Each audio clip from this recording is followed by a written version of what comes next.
علیکم ورحمۃ اللہ۔ آج کا ویڈیو کا ریئیکشن مفتی سلمان اظہری کے جو خواجہ غریب نواز کے اوپر جو بیان کیا ہوا ہے اسی کے اوپر کریں گے، اور خواجہ غریب نواز بنے کیسے، آپ ویڈیو میں پورا بنے رہیں گے، پورا ویڈیو دیکھیں گے۔ السلام علیکم ورحمۃ اللہ وبرکاتہ۔ وعلیکم السلام ورحمۃ اللہ وبرکاتہ۔ الحمد للہ وکفا وسلام علی حبیبہ المصطفیٰ، اما بعد فاعوذ باللہ من الشیطان الرجیم، بسم اللہ الرحمن الرحیم۔ ان اللہ وملائکتہ یصلون علی النبی یا ایہا الذین آمنوا صلوا علیہ وسلموا تسلیما۔ اللہم صل علی سیدنا محمد معدن الجود والکرم وآلہ واصحابہ الکرام وابنہ الکریم وبارک وسلم صلاة دائمة سرمدا ابدا۔ قال اللہ تعالی فی کلامہ البلیغ، اعوذ باللہ من الشیطان الرجیم، الا ان اولیاء اللہ لا خوف علیہم ولا هم يحزنون الذین آمنوا وکانوا یتقون لهم البشرى فی الحیاة الدنیا وفی الآخرہ، صدق اللہ مولانا العظیم۔ حضرات، قرآن عظیم کی آیات بینات یہ ببانگ دہل ہمیں اعلان کرتی ہیں کہ دنیا میں کچھ لوگ ایسے ہیں جن کو دنیا کی کسی بھی بڑی طاقت کا کوئی خوف نہیں ہوتا، اور نہ ہی کسی بڑی پاورفل طاقت کو دیکھ کر کے وہ گھبراتے ہیں، کبھی ایسا نہیں ہوتا۔ قرآن ان کے متعلق اعلان کر رہا ہے، اور یہ ہوتے کون ہیں جو بالکل بے خوف ہو کر زندگی گزارتے ہیں؟ وہ اللہ کے اولیاء کی جماعت ہے۔ الا ان اولیاء اللہ لا خوف علیہم، جو اللہ کے ولی ہیں۔ ولی کون ہوتا ہے؟ ولی کے کئی معنی ہیں، دوست کے بھی ہیں، مددگار کے بھی ہیں، غلام کے بھی ہیں، مولا کے بھی ہیں، آقا کے بھی ہیں۔ یہاں پر جو اللہ کے اولیاء کا معنی لیا جاتا ہے وہ اللہ کے دوست، اللہ کے محبوب۔ وجہ یہ ہے کہ جو پیدا ہوتے ہی دنیا میں اللہ اکبر کی آواز سن کر کے آیا ہو، جس کا مطلب یہ ہوتا ہے اللہ سب سے بڑا ہے۔ جب بھی ہمارے گھر بچہ پیدا ہوتا ہے، کسی بھی مسلمان گھر میں، اس کے کانوں میں سب سے پہلی جو آواز ہم دیتے ہیں وہ اذان کی، اللہ اکبر اللہ اکبر، اللہ سب سے بڑا ہے، اللہ سب سے بڑا ہے۔ اور مسلمان کی زندگی جب ختم ہونے کو آتی ہے، ہماری روح نکل جائے اور ہمیں کفن دے کر جنازہ لا کر امام کے سامنے رکھا جاتا ہے، امام پھر ہمارے جنازے پر سب سے پہلی تکبیر جو باندھتا ہے اللہ اکبر کہہ کر، اللہ سب سے بڑا ہے۔ مسلمان کی یہ زندگی اس بات کے بیچ میں ہے کہ آیا تھا دنیا میں اللہ اکبر کہتے ہوئے، اور جا بھی رہا ہے دنیا سے تو اللہ اکبر کہتے ہوئے۔ جو اللہ کو سب سے بڑا مانتا ہو تو پھر دنیا کی کون سی ایسی طاقت ہے جو اسے خوف زدہ کر سکے، اسے کون سی طاقت ہے جو ڈرا سکے؟ لیکن بہت سارے ایسے ہیں کہ غفلت میں آ کر کے وہ کسی اور کو بڑا سمجھ لیتے ہیں، کبھی حالات کو بڑا سمجھتے ہیں، کبھی تخت و تاج کو بڑا سمجھ لیتے ہیں، کبھی طاقت و قوت کو، فوج کو، نظام کو، ان کا رعب اپنے سینے پر ڈال کر کے جینے لگ جاتے ہیں، جبکہ اللہ تعالیٰ فرماتا فَلَا تَخْشَوْهُمْ وَاخْشَوْنِي، ان سے مت ڈرو، مجھ سے ڈرو۔ اللہ کا خوف جس کے دل میں آ گیا، اللہ اس کو ہر خوف سے آزاد کرتا ہے، ہر خوف سے آزاد کرتا ہے۔ ہم ہندوستان کے جملہ مسلمان جتنے بھی ہیں، ایک مرد قلندر، مرد درویش، سیدی سرکار معین الدین حسن چشتی غریب نواز کے اس ہند میں رہتے ہیں۔ ظاہر سی بات ہے کہ ان کی سیرت ہم سب کے لیے ایک بہت بڑا مشعل راہ ہے، بہت بڑا نمونہ عمل ہے۔ آپ کو پتا ہے غریب نواز کو ہند الولی کہا جاتا ہے، وجہ یہ ہے کہ ولی کا ہندوستان ہے۔ یہ نہیں ہے کہ ہندوستان کا ولی، بلکہ یہ پورا ہند ہی ولی کا ہے۔ دربار غریب نواز سے ہندوستان کو جوڑا گیا ہے، سلطان الہند بھی کہا گیا، سلطان الاولیاء بھی کہا گیا۔ لیکن جانتے ہیں ان کے آنے کا راستہ اتنا پیچیدہ تھا۔ وہ سن 583 کی بات تھی، 583 ہجری چل رہی تھی، جب آپ حرم کعبہ سے نکل کر مدینہ طیبہ جا رہے تھے، اس وقت آپ کی عمر تقریباً 45 سال کے آس پاس کی تھی، نہایت ہی عبادت گزار، تقوی شعار، 20 سال اپنے پیر و مرشد کی خدمت کر کے وہ حرم کعبہ میں پہنچے تھے۔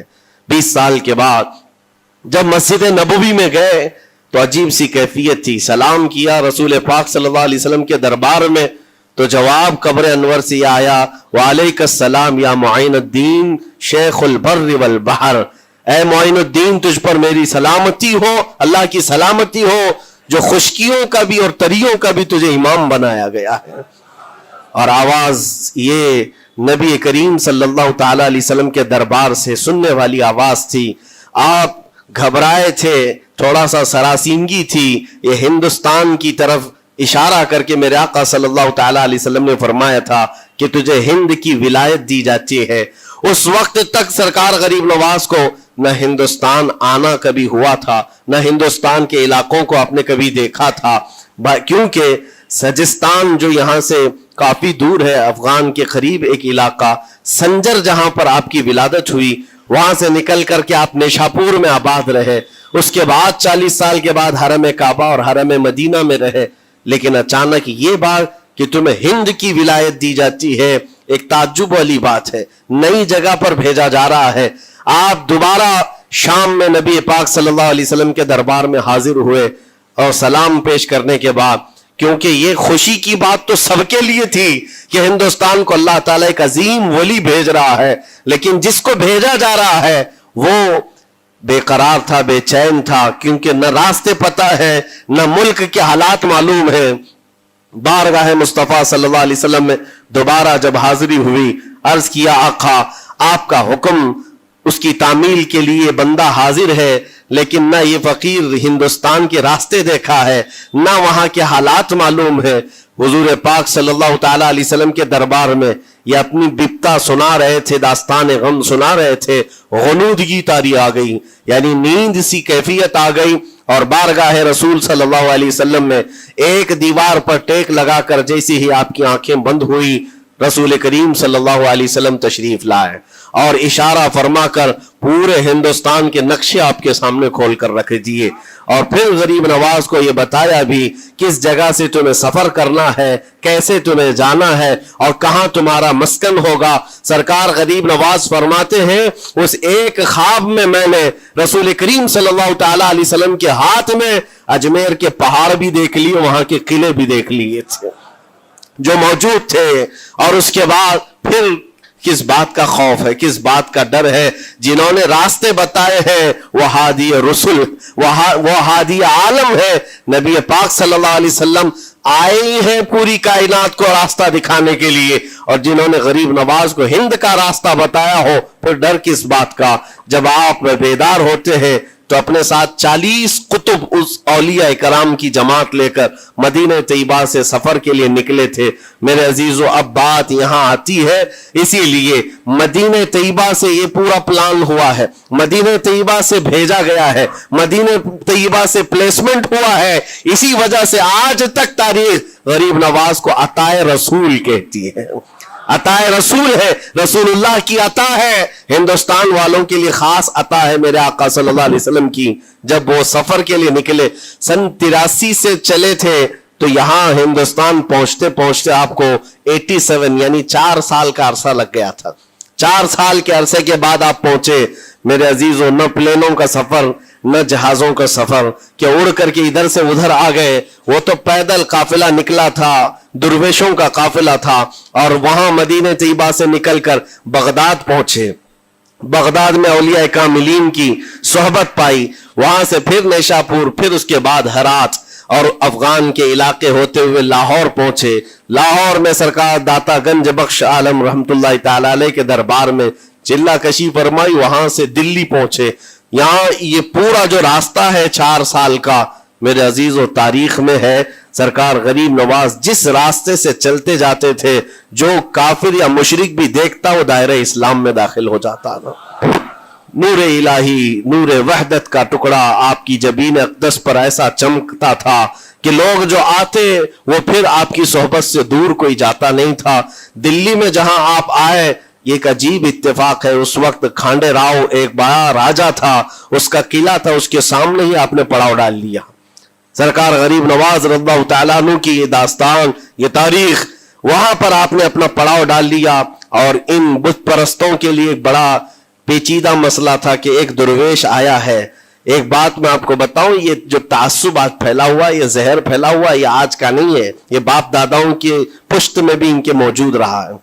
اسلام اور مسلمانوں کے خلاف زہر مشرکین کے دلوں میں یہ بہت پرانی چیز ہے, نئی نہیں ہے, بہت پرانی چیز ہے. تعصب دلوں کے اندر کڑھن رکھنا اور کبھی ایکسپٹ نہ کرنا, یہ سرکار غریب نواز جس دن ہند میں قدم رکھ رہے اسی دن سے آپ نے اس کو فیس کیا ہے, اسی دن سے آپ نے اس کو دیکھا ہے. اور وہاں پر کھانڈے راؤ کی جماعت نے بہت کوششیں کی کہ یہ دلی میں داخل ہوا, یہیں سے ان کو ختم کر دیا جائے, نکال دیا جائے. لیکن عجیب اتفاق یہ ہے کہ یہ جو جماعت آئی تھی سرکار غریب نواز کے ساتھ, نہ ان کے ہاتھوں میں تلوار ہے, نہ بھالے ہیں, نہ چاقو ہے, نہ چھری ہے. یہ تو گدڑیاں پہنی ہوئی درویشوں کی جماعت تھی, گدڑیاں پہنی ہوئی درویشوں کی جماعت جو جھولے میں سوکھی روٹی رکھتے تھے اور پانی میں بھگو کر کھا لیا کرتے تھے. ان کے پاس نہ کوئی ہتھیار ہے, نہ کوئی سامان ہے, ہر سامان جنگ ہے. ان کو نکالا جائے تو کس بات سے نکالا جائے, ہمت بھی نہ ہوتی تھی. یہاں تک کہ جو آپ کو وہاں سے جانے کی بات کرنے کے لیے آتا تھا, تھوڑی دیر محفل میں بیٹھتا اور کھڑا رہتا اور کلمہ پڑھ کر پھر مشرف با اسلام ہو جاتا. دلی کے اندر ایک دن کے اندر 1000 لوگ اسلام میں داخل ہوئے تھے. سرکار غریب نواز رضی اللہ تعالیٰ عنہ نے تلوار سے اسلام میں داخل نہیں کیا ہے, نہ ہی کسی کو ڈرا دھمکا کر کے. وہ سوکھی روٹی کھانے والے کس بات سے ڈراتے لوگوں کو؟ ان کے پاس کون سا ایٹم بم تھا؟ یہاں موجود جو راجے مہاراجے تھے ان کے پاس فوج بھی تھے, ہاتھی بھی تھے, گھوڑے بھی تھے, سب کچھ تھا. لیکن آنے والا مرد قلندر کیا لے کر کے آیا تھا تاریخ میں بتایا جاتا ہے. یہ وہ زمانہ تھا جب شہاب الدین غوری ہند کے اوپر حملے کر کے یہاں پر آنے کی کئی مرتبہ کوشش کیا. یہ افغان کا بادشاہ تھا شہاب الدین غوری, جب ہندوستان پر کئی مرتبہ حملے کر کے ناکام لوٹ رہا تھا, بیچ راستے میں ان فقیروں کی جماعت سے بادشاہ کی جماعت کی ملاقات ہو گئی. سپاہی جا رہے تھے شکست کھا کر, اور یہ درویشوں کا قافلہ ادھر آ رہا تھا. دیکھا پہچانی سی صورتیں لگتی ہیں. جا کر کے ایک سپاہی نے پوچھا, بابا آپ لوگ کہاں جا رہے ہیں؟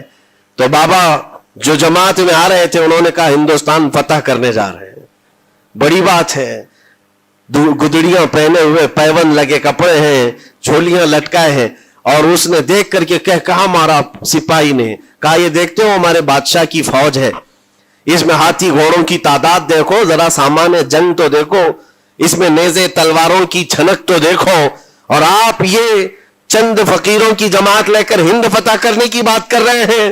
تب سرکار غریب نواز کے کانوں میں آواز آئی تو آپ نے کہا, اس سے کہہ دو فرق یہی ہے, تم جب لڑنے کے لیے جاتے ہو تو یہی ہاتھی گھوڑے اور تلواروں کے بھروسے جاتے ہو, معین الدین صرف اللہ اور اس کے رسول کے بھروسے جا رہا ہے.